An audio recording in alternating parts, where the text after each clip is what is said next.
नमस्कार. तर पिंगा गो पोरी पिंगा या मालिकेच्या आजच्या भागात आपण पाहणार आहोत की पुष्पा आता अण्णा केदारच्या घरी आलेली असते आणि ती त्याला पैशांचा बंडल देत म्हणायला लागते की मालक, हा घ्या नजराना, तुम्ही सर्वस्व आहात माझे, मला कायम तुमच्या जवळ ठेवा, तुमची सेवा करायची संधी द्या. आता इथे अण्णा केदाराने पुष्पाच्या घाणेरड्या नात्याचं सत्य उलगडलं आहे. तर आता ही पुष्पा महेंद्रला नक्की स्वतःच्या प्रेमाच्या जाळ्यात ओढून कशी फसवते हे बघायला मजा येणार आहे. तर आता हा अण्णा केदार पुष्पाचा हात हातात घेत तिला स्वतःजवळ खेचतो आणि म्हणतो की ए पुष्पा, अगं सेवा कशाला करायची तुला, तू काय माझी मोलकरीण आहे का, तू तर माझ्या दिलाची राणी आहेस. आणि म्हणतो की तुझी जागा ना इथे आहे, असं म्हणत तो आता हृदयावर हात ठेवतो. आता यावर पुष्पा नाराज होत म्हणते की पण हे सगळं अजून किती दिवस चालणार आहे, आणि म्हणायला लागते की त्या बावळट महेंद्रला माझ्या प्रेमाच्या जाळ्यात किती दिवस अजून अडकवून ठेवायचं आहे, त्याला जवळ तर घेते मी, तेही तुम्ही सांगता ना म्हणून. तो महेंद्र मला काय देणार आहे, मला तुमच्या दिलाची राणी बनून तर राहायचंच आहे, पण त्या घराची पण राणी बनायचं आहे. यावर आता अण्णा केदार पुष्पाला समजावत म्हणायला लागतो की पुष्पा, अगं थोडी कळ काढ ना, अजून त्या घरात तू चांगला जम बसवलाय, एकदा वल्लरी सकट त्या कुटुंबाचा नायनाट झाला ना तरच माझ्या जीवाला चैन पडेल. यावर आता पुष्पा म्हणते की होईल ना, ती वल्लरी तर माझ्यावर डोळे झाकून विश्वास ठेवते. आता अण्णा केदार म्हणायला लागतो की नाही पुष्पा, फक्त वल्लरी नाही आहे तर ती प्रेरणासुद्धा, तिलासुद्धा धडा शिकवायचा आहे आम्हाला. त्या प्रेरणाने 4 लोकांमध्ये अपमान केला होता माझा. तुला सांगतो पुष्पा, त्या प्रेरणाला नाही माझ्या पायावर नाक घासायला लावलं ना तर नावाचा अण्णा केदार नाही मी. यावर आता पुष्पा म्हणते की ते सगळं होईल, पण मला विसरायचं नाही आहे तुम्ही. यावर आता अण्णा केदार पुष्पाला म्हणतो, पुष्पा तू काही वेडी झाली आहेस का गं, कुठे ती प्रेरणा आणि कुठे तू, अगं तू तर माझ्या दिलाची राणी आहेस. असं म्हणत आता अण्णा केदार पुष्पाला जवळ ओढतो. तेव्हा पुष्पा म्हणते की ही जागा मी कुणालाही घेऊ देणार नाही, फक्त माझा हक्क आहे यावर. आता यावर अण्णा केदार म्हणतो की पुष्पा, मी तुला काय सांगतोय ते फक्त लक्षात ठेव, तुला तुझ्या त्या बहिणीचा, सुमनचा बदला घ्यायचा आहे ना, तो बदला घे. यावर पुष्पा म्हणते की माझ्या बहिणीच्या, सुमनच्या अपमानाचा तर बदला घ्यायचाच आहे मला. ती वल्लरी नजरेसमोर आली की डोक्याची नस चढते माझ्या, पण काय करणार. आणि ती परत अण्णा केदारला म्हणायला लागते की बरं मालक, घ्या ना हा नजराना, असं म्हणून ती परत पैशांचा बंडल अण्णा केदारला द्यायला लागते. तेव्हा अण्णा केदार म्हणतो की नजराना माझ्यासाठी कशाला आहे, नजराना माझ्या दिलाच्या राणीसाठी आहे, राहू दे तुला. तो महेंद्र तर दलिंदर आहे, तुला काय देणार आहे, तो ठेव तुझ्याकडेच. तेव्हा आता पुष्पा खूपच खुश होते. तर दुसरीकडे आपण पाहतो की तेजा प्रेरणाच्या कॅफेमध्ये आलेली असते आणि ती तिचं डोकं चेपून देत असते आणि तिला समजावत म्हणत असते की मी काय म्हणते, कशाला इतका त्रास करून घ्यायचा आहे गं, स्वतःला माहिती आहे ना की आपल्या आवाजाची पट्टी वाढली की आपल्याला त्रास होतो, आपलंच डोकं दुखतं. तेव्हा प्रेरणा म्हणते की हे बघ तेजा, उगाचच भांडणाऱ्या कॅटेगरीमधली नाही आहे मी, हे तुलाही चांगलंच माहिती आहे, पण आज भांडण गरजेचं होतं. तेव्हा आता तेजा म्हणते की हे बघ प्रेरणा, अजित चांगला माणूस आहे, उगाचच तू त्याचा राग त्या बिचाऱ्या अजितवर नको काढू गं. यावर आता प्रेरणा म्हणते की अजित चांगला माणूस आहे, गरजेपेक्षा जास्त चांगला माणूस आहे ना, हाच प्रॉब्लेम आहे गं तेजा. म्हणजे बघ ना, माझ्या नातेवाईकांना स्वतःचे नातेवाईक समजून तो खूप प्रेमाने त्यांच्याशी वागण्याचा प्रयत्न करत असतो, पण माझे नातेवाईक हे सगळं डिझर्व करतात का गं तेजा, आणि माझ्या आईसारखी माणसं अजितसारख्या माणसांच्या चांगुलपणाचा गैरफायदा घेतात गं. पण हे त्याला कळतच नाही आहे, तो डोळे झाकून आईवर विश्वास ठेवतोय. या सगळ्यांमुळे ना आमच्या संसाराला गालबोट लागायला नको एवढंच वाटतंय. यावर तेजा प्रेरणाला समजवत म्हणते की तू नको टेन्शन घेऊस, मला असं वाटतंय की अजित समजूतदार माणूस आहे, तुझं हे जे काही मुद्दे आहेत ना ते शांतपणे त्याच्यासमोर मांडले ना की कदाचित त्याला कळतीलही. तू शांतपणे बोल त्याच्याशी, मला खात्री आहे तो नक्की समजेल. यावर प्रेरणा म्हणते की हो, एकदा तसं तर करावंच लागेल, एकदा समोरासमोर बसून बोलून प्रॉब्लेम सॉल्व्ह होतोय का ना हे बघावंच लागेल. आणि म्हणते की तेजा, एकदा मुलीचं लग्न झालं ना की तिच्या माहेरच्याने तिच्या संसारामध्ये ढवळाढवळ करूच नाही गं, असंच वाटतं मला.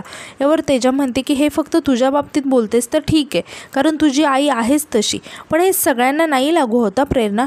म्हणजे प्रॉब्लेम काय आहे, एकदा का त्या मुलीचं लग्न झालं की तिच्या आई बाबा डोक्यावर चं ओझं उतरल्यासारखं तिचा विषय सोडून देतात आणि मग संसारातले प्रॉब्लेम फेस करताना ती मुलगी एकटी पडते. माहेरच्याने मुलीच्या सासरी लुडबुड करूच नये, पण म्हणून ती एकटी पडणार नाही याचीसुद्धा काळजी घेतली पाहिजे. थोडक्यात काय तर प्रत्येक नात्याचे एक सीमारेषा असते आणि ती प्रत्येकाने पाळायलाच हवी, सासरच्यांनी पण आणि माहेरच्यांनी पण. यावर आता प्रेरणा म्हणते की पण हे माझ्या आईला नाही ना गं कळत, तिला तिचा स्वार्थ दिसतो फक्त. आता या सगळ्यांमुळे माझ्या आणि अजितच्या संसारामध्ये कुठलं संकट येणार नाही एवढीच प्रार्थना करू शकते बघ मी स्वामींकडे. यावर तेजा म्हणते की प्रेरणा काळजी करू नकोस गं, असं काही होणार नाही. तर आता दुसरीकडे आपण पाहतो की वल्लरी देवपूजा करत असते. तेव्हाच आता तिथे मनोज ऑफिसमधून येतो. आता मनोज खूपच थकलेला असतो. तेव्हाच वल्लरी मनोजकडे बघायला लागते आणि त्याला विचारायला लागते की हो आलात का तुम्ही, थांबा मी तुमच्यासाठी लगेचच चहा घेऊन येते. यावर आता मनोज वल्लरीचा हात पकडत तिला म्हणतो की नाही नको आहे मला चहा नाश्ता, काहीही नको आहे, तू बस माझ्याजवळ. आता यानंतर वल्लरी आता मनोजला विचारायला लागते की बरं ऐका ना, मला थोडं तुमच्याशी बोलायचं होतं. तेव्हा मनोज म्हणतो की बोल ना. तेव्हा वल्लरी सांगते की महेंद्र दादांविषयी बोलायचं आहे. तेव्हा आता मनोज पटकन उठून वल्लरीला विचारायला लागतो की काय झालं, मी गेल्यावर परत काही तो तुला बोलला का? यावर वल्लरी म्हणते की नाही तसं काही नाही झालं, माझं ऐकून तरी घ्या आधी. आणि ती म्हणायला लागते की मला असं सुचवायचं होतं की आपण महेंद्र दादांना नवीन बिझनेससाठी मदत करूया का? हे ऐकून आता मनोज खूप शॉक होतो आणि वल्लरीला म्हणायला लागतो की हे मला समजत नाही की हे खूळ आता तुझ्या डोक्यात कोणी टाकलं आणि दरवेळी नवीन बिझनेस सुरू करायला पैसा कुठून आणायचा? आपल्याकडे काही पैशांचं झाड आहे का?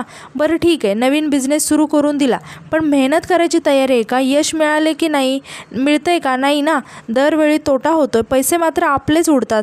यावर वल्लरी आता मनोजला म्हणायला लागते की मी काय म्हणते, हा शेवटचा प्रयत्न, शेवटचे पैसे देऊया ना आपण त्यांना बिझनेससाठी.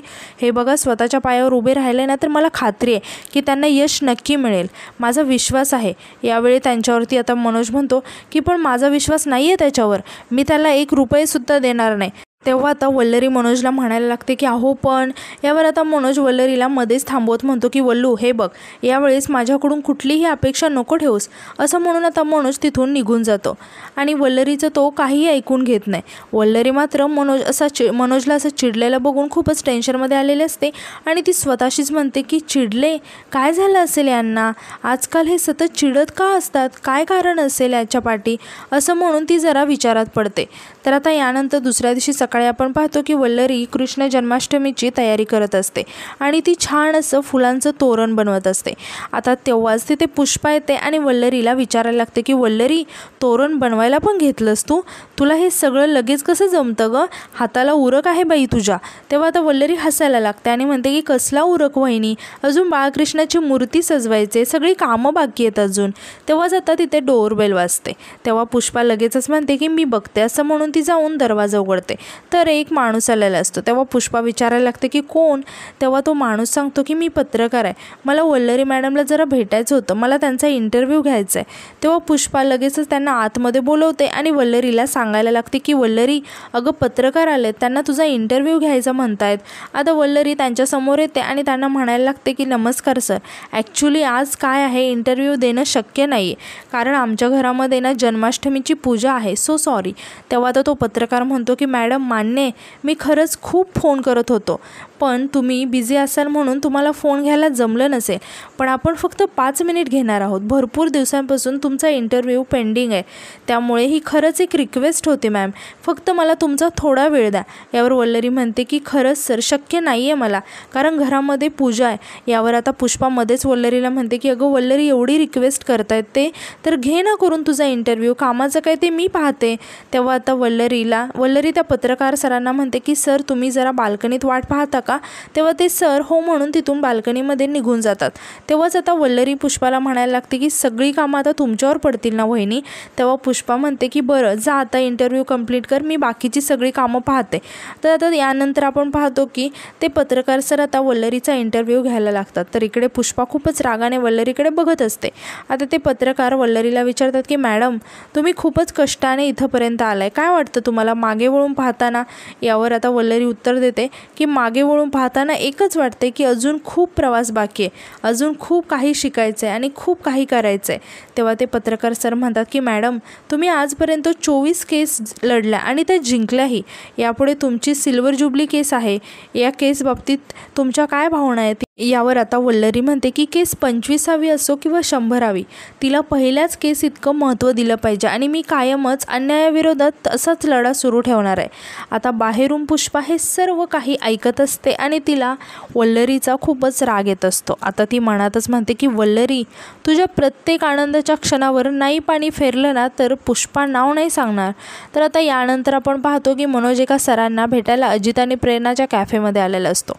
तेव्हा ते सर मनोजला म्हणतात की सर, हे नक्की काम तुमच्या एजन्सीकडून होणार ना? यावर मनोज सांगतो की हो नक्की होणार सर, काळजी करू नका. आपली एवढ्या वर्षांची ओळख आहे, तुमच्यासाठी एवढं तर नक्कीच करू शकतो. आणि तसंही माझ्या पडत्या काळात तुम्ही मला खूप मदत केली, त्याची परतफेड करतोय असं समजा. तेव्हा ते सर म्हणतात की आता मी निश्चिंत आहे. असं म्हणत ते सर आता डील फायनल करतात आणि मनोजचा निरोप घेऊन तिथून निघून जातात. तेव्हाच आता तिथे अजित येतो आणि मनोजला म्हणतो की मस्त चाललंय तुझं, बघतोय मी. यावर आता मनोज म्हणतो की चाललंय रे मस्त, पण तेव्हा आता अजित जरा चकित होऊन विचारतो की पण काय टेन्शन आहे का काय? यावर आता मनोज सांगतो की टेन्शन म्हणजे घरी जन्माष्टमीची पूजा आहे. वल्लरीने ताकीद दिली आहे की मला मदत करायला घरी थांबायचं आणि मोसमी केमिकलच्या कामाच्या आज नाही केलं त्यांचं लायसन्स तर रद्द होईल. कधी काम तसं सुरू ठेवलं तर लाखोंचा दंड भरावा लागेल, म्हणून समजतच नाही आहे की काय करावं ते. यावर आता अजित म्हणतो की एवढंच ना, आता टेन्शन कशाला घेतो? मी आणि प्रेरणा वल्लरीला मदत करायला तुझ्या घरी येतो आणि तू तुझं काम कर. तेव्हाच आता तिथे प्रेरणा येते आणि आश्चर्याने अजितकडे बघायला लागते. तर इकडे हे ऐकून मनोज मात्र खूपच खुश झालेला असतो. तेव्हा आता प्रेरणा अजितला म्हणायला लागते की घरातल्या पूजेची तयारी करायला सांगितली तुला, तर तू लगेच कटकट केलीस रे. आता मनोज भाऊजींना मदत करायला बरा तयार झाला. हे ऐकून मनोज हसायला लागतो. आता अजित जरा अडखळतच प्रेरणाला म्हणतो की आम्ही मित्र आहोत ना, तुम्ही कशा मैत्रिणी आहात तसे आम्ही घट्ट मित्र आहोत. तेव्हा प्रेरणा हसायला लागते आणि म्हणते की हे मात्र खरं आहे, जनरली मित्रांच्या बायका अपसुकच मैत्रिणी होतात, पण आमच्या बाबतीत मात्र उलटं झालं आहे. आम्ही आधीपासून घट्ट मैत्रीण होतो आणि आता तुम्ही घट्ट मित्र झालाय. किती छान आहे ना हे सगळं. आता मनोज म्हणतो की बरं, माझ्याकडे ना एक आयडिया आहे. आमच्याकडे वेगळी पूजा, तुमच्याकडे वेगळी पूजा, असं करण्यापेक्षा आपण एकत्रच आमच्या घरी पूजा करूया ना. यावर प्रेरणा म्हणते की हो चालेल ना, मस्त आहे तुमची आयडिया. तेव्हा आता अजित लगेचच म्हणतो की हो मी सुद्धा तयार आहे. त्याचं काय आहे, घरी थांबलो ना तर प्रसाद मलाच करावा लागेल. तेव्हा प्रेरणा खूप आश्चर्याने अजितकडे बघायला लागते. आता मनोज अजितला म्हणतो की हो म्हणूनच मला ही आयडिया सुचली खास तुझ्यासाठी. आता ते तिघेही यावर हसायला लागतात. तर इकडे घरी आपण पाहतो की इंदुताई किचनमध्ये काहीतरी काम करत असतात. तेव्हाच तिथे पुष्पा येते. तेव्हा लगेचच इंदुताई म्हणायला लागतात की पुष्पा बरं झालं आलीस तू. ते ताक घुसळ आणि लोणी तयार करायला ठेव, बाळकृष्णाच्या पूजेसाठी लोणी लागणार आहे आपल्याला. तेव्हा आता पुष्पा म्हणते की पण सासूबाई भाजी मात्र तुम्हीच करा, कारण भाजी केली ना तुम्ही तर ती पोट भरून भाजी खाल्ली ना तरी मनच भरत नाही हो. तेव्हा आता इंदुताई म्हणतात की हो करते, मीच करते. एवढी खीर झाली की भाजी करायला घेते. आणि पुष्पाला म्हणायला लागते की पण कसं आहे ना पुष्पा, आपल्या माणसांसाठी मनापासून स्वयंपाक केला ना हे सगळं चवदार होतं. आता पुष्पा रागातच काहीतरी बोलणार, तितक्यातच वल्लरी इंदुताईला आवाज देत तिथे येते.